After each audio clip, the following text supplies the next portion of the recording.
Intro music. The anticipation is palpable. Rubik's cubes for no reason. Da da da da. Hey, Nuke Knights. I'm back for another commentary. This is an ace match between KT Rolster versus Hwaseon Oz. There's Flash talking to one of his minions. Have my cyborg enhancements come in the mail yet? Damn you, Amazon.com. Summon the flotilla. Okay, so, as you can see, it's going to be Flash versus Jaedong. It's going to be pretty awesome since this is the ace match. Although I said that I was going to try to get away from Flash versus Jaedong versus Bisu versus Stork. But how could I pass this up? This is perfect. This goes perfectly with my stupid story that I was making up, like my fake tournament. This is the third place match. The losers of the two semifinals matches in the awesome Nuke the Stars Invitational. Of course, Stork ended up winning the Nuke the Stars Invitational by total happenstance. But here we go. Except, up at the 2 o'clock position in blue is a guy named Flash. Probably twitching or drinking. Yeah, he's drinking. Not yet twitching. Give it time, folks. But down at the 8 o'clock position in beige. I've been getting too used to seeing people type peach. I'm not going to say peach, that's stupid. But beige down... Okay, beige is kind of stupid too, I get it. But down at the 8 o'clock position, in beige is the JD. And Jaedong been boosting his play a little bit, especially not too long ago when he did the first Zerg all-kill of the season, taking down the Nuke the Stars Invitational champion Stork, but we all know that match didn't count. But this match counts. This is for the third place spot in the Nuke the Stars Invitational. It's going to be awesome. How can it not be awesome? These guys are so awesome. Honestly, I wouldn't mind another Jaedong versus Flash final. I know some people were kind of groaning about the last one since it was like the 4th or 5th or 6th time they met each other in a final situation, but oh, come on, who cares? It gives us such quality matches. How can you say no to awesomeness like that? But yeah, speaking of OSLs, the next OSL has not been announced yet. It will be announced as soon as I upload this, just to make me look stupid. But it has not been announced yet. The Angel Soft Toilet Paper OSL is still in the works. I was trying to think of a toilet joke there. Couldn't quite get to it, but looks like Jaedong is probably going for a 12 hatch. That would be my guess on this map. Benzene, yes, putting down that 12 hatch since I saw all the drones there. It looked like a 12 hatch out of the corner of my eye. But yeah, this is a 2-player map, Benzene. Been seeing a lot of games on this map as of late, and this has become one of my favorite Pro League maps. Sorry, I got a bit distracted there. My computer monitor behind my laptop is kind of shutting off. I don't know why. God, what's wrong with this monitor? Hey! Hopefully the recording is still running. I'll just guess that it is. But okay, Flash is actually expanding. Was that a 14cc from Flash? I'm going to have to see that again and see if he put anything down. It seems awfully early for an expansion, but I saw him plopping down the base at his natural. He's scouting Jaedong's 12 hatch. Another hatchery. Is that before spawning pool? I think we might see 3 hatcheries before spawning pool, but yeah, Flash went for a 14cc on a 2-player map. Of course, it's Flash. What was I thinking? But yeah, the spawning pool coming down after the 3rd hatchery from Jaedong. This is actually a pretty good counter to the 14cc build to get your hatcheries out this quickly. I'm going to get those Mutalisks in there and try to beat the turret timing, since Terrans that do go for 14cc typically, well, they can have some bad turret timing sometimes. They cut it awfully close to put down the rest of their buildings, but now Jaedong scouts this, so he's going to know exactly what he wants to do, whether he wants to play aggressive or just hyper-expand himself. Although the reason that many Zerg don't hyper-expand like that, and it's hard to hold off that initial push from 2 bases, because a Terran player on 2 bases is very, very powerful for a long period of time. And that's why so many Terran players go for 14cc, as they get off that 2nd base, and they're pumping from those 2 bases for a long time. They can go out, send out squads of medic marines to all corners of the map for a long time without even taking their 3rd. And that's why it's such an attractive build. Even though it can get shut down very quickly by a 9 pull or a 5 pull, one of the biggest rock, paper, scissors matchups in the game, 5 pool versus 14 CC. But Flash actually might lose his SUV here. It's getting close. One of the drones might actually take it out. But Flash is staying in here long enough to find that Larry doesn't see it, but the SUV gets taken down anyway.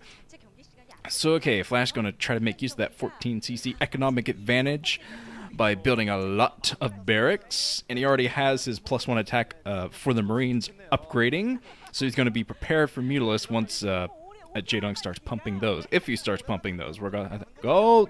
Never mind. Man, that was convenient timing. But the Hydralisk Den popping up for Jaedong, so he's going to start out with some Lurkers. Might eventually switch into Mutalisk or something if he can get some nice damage done with the Lurkers. But this could be a nice fake out from Jaedong, actually, because putting down that third hatchery as he did definitely indicates a Mutalisk build, I think. So Flash is going to start building those turrets around his base soon enough, waiting for that Spire. But, oh, an evolution chamber, too. Very strange from Jaedong. An early evolution chamber from a Zerg usually indicates that he wants to go into Ultralisk later in the game, get those upgrades going early, so you can transition into Ultras. But, of course, you have to expand a lot to get that running against a Terran player, but we're going to have to see how that unfolds for Jaedong if he does work up very quickly to that hive. But alright, Comsat station's coming up for Flash. This is his standard play. Do the double Comsat of the main and the natural expansion, look for important buildings, and he might not actually find them since he's going to scan inside the main and scan the natural. It's going to waste 2 scans, and he might not see the extra buildings off to the side unless he suspects the sneakiness from Jaedong and scans that little edge over there where he saw the third hatchery. He might do that. He might not, though. We're going to see if the observers point out from a first-person perspective or something if Flash has actually seen the Hydralisk Den. But Flash is building a lot of barracks. Jaedong is preparing at the front for a push, and he's trying to hide his Hydralisk down at the 6 o'clock position. He's going to morph those to lurkers at the 6 o'clock. And the observers are pointing out that the space behind the bases on this map Benzene is very, very vulnerable. If Jaedong can sneak by, I think what do you call them? Crap. Those little map artifacts behind the base. I used to know that. I just said it in one of my last commentaries. I think the very last commentary I said it. Oh well, whatever. Generators, that's it. Man, I'm out of it today. But yeah, Jaedong can easily get down those generators. Oh, Flash! He's coming in here with the map hacks SCV. I think he actually saw the lurk. Yeah, he did see the lurkers. Yeah, so he's already preparing at the front with another bunker. Freaking map hacks. Flash is ridiculous. His cyborg eye of Sauron over the entire map at once. I don't know how a player can compete against that, but Jaedong is going to try to press the front here. Instead of going behind the base, he's going straight for the front because he was scouted. He knows he was scouted. He's going past the Marines. And he's actually trying to get all of his lurkers inside the main. He loses one of them.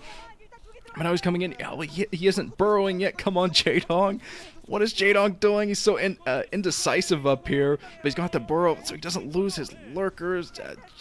Flash, he gets a scan, takes down one of the lurkers, and actually kills the last one with SCVs. That's kind of ridiculous, but yeah, that's typical of Jaedong as of late, it seems, to be indecisive with your attacks.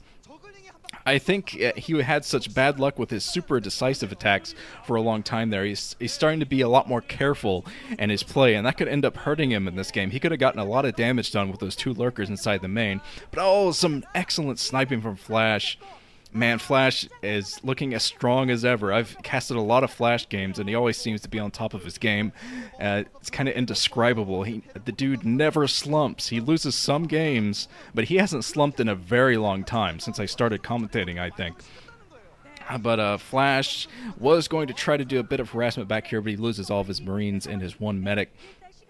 But he's already building his factory. He has plenty of barracks to make big squads of Marines. So it's good that Jaedong has his lurkers, though, so he can put them at the top of the ramps to protect all of his bases.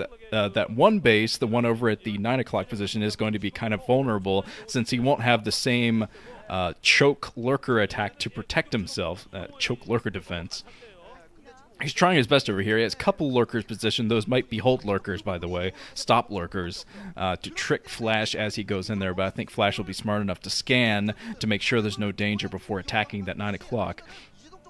But it seems that Flash might be going for the 10 o'clock. He's going to be in for a rude awakening once he sees the lurker spines coming his way. But there are only 2 lurkers there.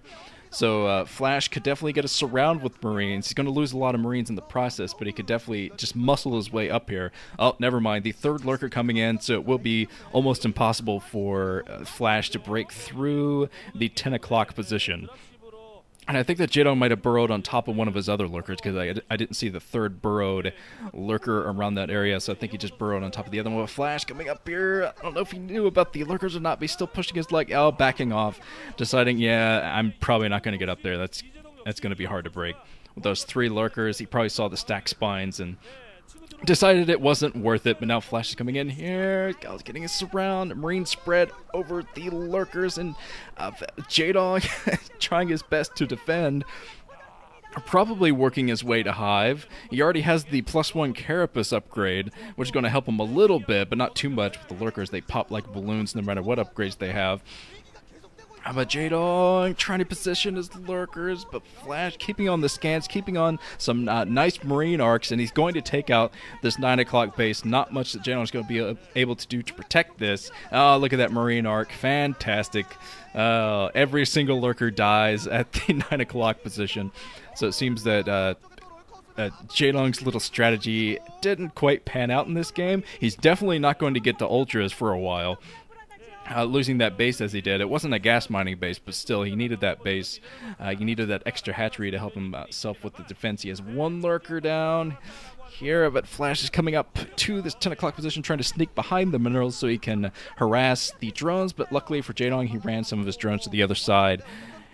But he is running very low. There's the KT coaches like, yep, we like Flash. He's pretty good.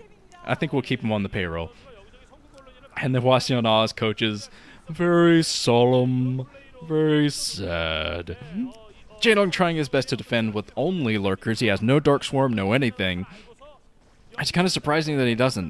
The observers haven't looked inside of his main in a while, but I would be surprised if he didn't have his Hive at this stage in the game. If he was just going for a lair-tech unit with Evolution Chamber upgrades, that's not going to work against Flash. Yeah, he's still on Lair. Hasn't been working towards his Hive at all. Forgot the Lair was at the natural expansion, not inside the main. But Jaedong is not going to be able to get anything done now that Flash has a drop ship out. He's going to drop inside the main and possibly take out a very important tech building, maybe an evolution chamber that's getting all those Carapace upgrades for Jaedong. But Jaedong trying to work with a minimal defense, but he does have plenty of lurkers up here now. Loses lurkers. Oh, Flash, fearless, but it's going to cost him a lot if he keeps attacking. But he backs off from that one attack. It looks like he didn't actually drop any medics inside the main, so that attack is going to fizzle out. So he won't be able to take down an important tech building yet. But I think it might only be a matter of time. I mean, Flash already has tanks out. And Jaedong's still only working with lurkers. That's the only tech he has, just lurkers, so he's got to muscle his way through with lurkers. And I kind of see what Jaedong was trying to do. He was trying to use lurkers as a defense and harassment unit to take his 4 bases, get his gas going, and then probably switch into Ultralists, some kind of high-tech unit there. But at the moment, things are not looking good. Flash is muscling his way into the 10 o'clock position, but now Jaedong is coming in for a surround. He's probably going to be able to take out these troops. Yeah, Flash decides to back off, retreating from that position. He has his science vessel finally, so he's going to be able to see these lurkers, get the siege range on them. He already takes down 1. And he's making his way to the 10 o'clock position. Luckily for Jaedong, though, he has some Scourge out already. Plenty of Scourge to take down that 1 single science vessel, so expect that to go down very shortly, but he is coming in for somewhat of a pincer attack. He doesn't have any troops on the other side. Oh, defensive matrix of one of the Marines. Taking defensive matrix damage, but not much else. Oh, the science vessel goes down, but I don't think it's going to matter too much, because Flash just took down everything that Jaedong had. I don't think Jaedong has hardly any troops left. Yeah, he's going to lose this 10 o'clock position. He has nothing up here to defend himself. That's going down. 1 sunken colony and 1 Hydra. the buddy cop series there, I guess, but they're going to die pretty horribly. And Jaedong running out of time, and yeah, I just didn't see where that strategy would branch off, but he gets the GG, and Flash wins the 3rd place championship in the Nuke the Stars Invitational Awesome Tournament. Well played by the Terminator, very clutch, and I hope to see play like that in the next OSL, Robo-Man. Anyways, this has been Nuke. See you guys again for hopefully a match that doesn't involve Flash, Jaedong, Stork, or Bisu. We'll see. See you guys later.